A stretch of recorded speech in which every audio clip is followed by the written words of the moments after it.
The money that Mama had to deposit, I had that money in my bank account.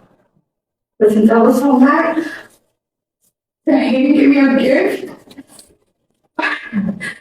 so now it was a slap in the face when I have more money in my bank account and I couldn't save my daughter. Not only do I regret giving my husband a gift, now I regret not depositing him, transferring him that money.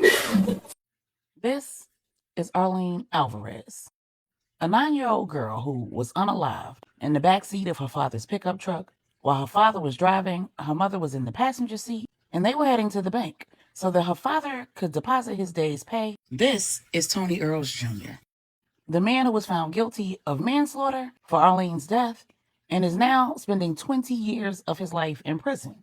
Tony fired the shot that ended Arlene's life, but Tony didn't intend to unalive Arlene. In the state of Texas, a victim has the right to pursue and use deadly force against an assailant who has committed armed robbery against them in an effort to recover their stolen belongings. On that fateful night, Tony Earls Jr. and his wife were already at the drive-through ATM of the same bank that Arlene's father was driving to, and they were robbed at gunpoint by a still unidentified assailant. When the robbery was complete, Tony Earls Jr. exercised his legal right to pursue the assailant and discharge his own firearm in an effort to stop the assailant from getting away so that he could recover his wife's stolen purse, wallet, and cash. The Alvarez family's pickup truck was caught in the crossfire, and unfortunately, Arlene lost her life. This video isn't about the guilt or innocence of Tony.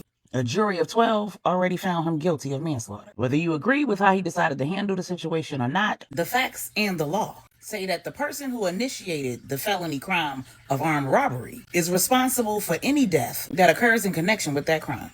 This is also not about blaming the victim. It's about recognizing the unintended consequences, the unexpected results of holding grudges, of having oughts against the people you love and not choosing to just let it go or to address it and move on.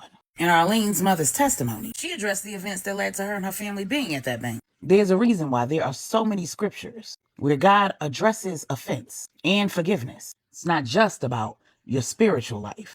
It's definitely not about religion. It's about recognizing that we live in a fallen world.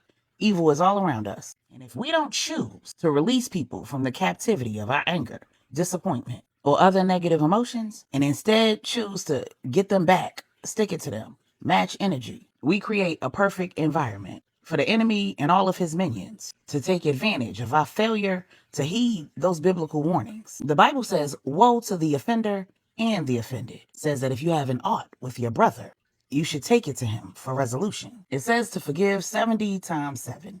It says that if we don't forgive, we can't expect our Father in heaven to forgive us. That doesn't mean that you just let people run all over you and you remain in relationships that don't serve you. It simply means that you release the offense so that it doesn't have the power to impact your ability to respond well. And it doesn't result in behavior that you live to regret. It means that you don't do what Arlene Alvarez's mother did. She'd taken her daughter to the mall to buy her father a Valentine's Day gift. And her 9-year-old daughter teased and said, I don't know why you're getting daddy a gift. He's not going to get you anything. He works too much and he's not even going to remember that it's Valentine's Day. And instead of having a heart posture that said, I'm getting my husband a gift because I want to give him a gift and not because I am looking for a gift in return, she bet her daughter that her father would give her a gift. And when her father got home that night, Arlene ran to get the gift that her mother had purchased. And when her father was presented with the gift, she said, now what did you get mommy? When he said that he had in fact forgotten, Arlene laughed and said, I told you he wouldn't get you anything, mommy. And her mother was embarrassed. She was disappointed and she was offended. But her husband quickly said his apologies and he offered to make it up to her by taking his wife and his daughter to Valentine's Day dinner. There was only one problem. He didn't have any cash. He didn't have the money in his account, but he had his paycheck. They could go to dinner, but he needed to deposit that check first because they had a bill that needed to come out and he needed to be able to pay for the dinner. Now, his wife knew that the bank may or may not immediately make funds from that check available. And if they did, it might not even be enough for both the bill and dinner. But because she was embarrassed, disappointed, and offended, and she'd yet to accept the apology that her husband gave, and didn't have a heart posture that would allow her to accept his offer to take them to dinner as the peace offering that he intended for it to be. She decided that she was going to fix his wagon, let him deposit the check, and see how it all turned out. Because she had more than enough money in her bank account to cover not only the bill, but the dinner. She could have transferred him the money and let him deposit the check the next day.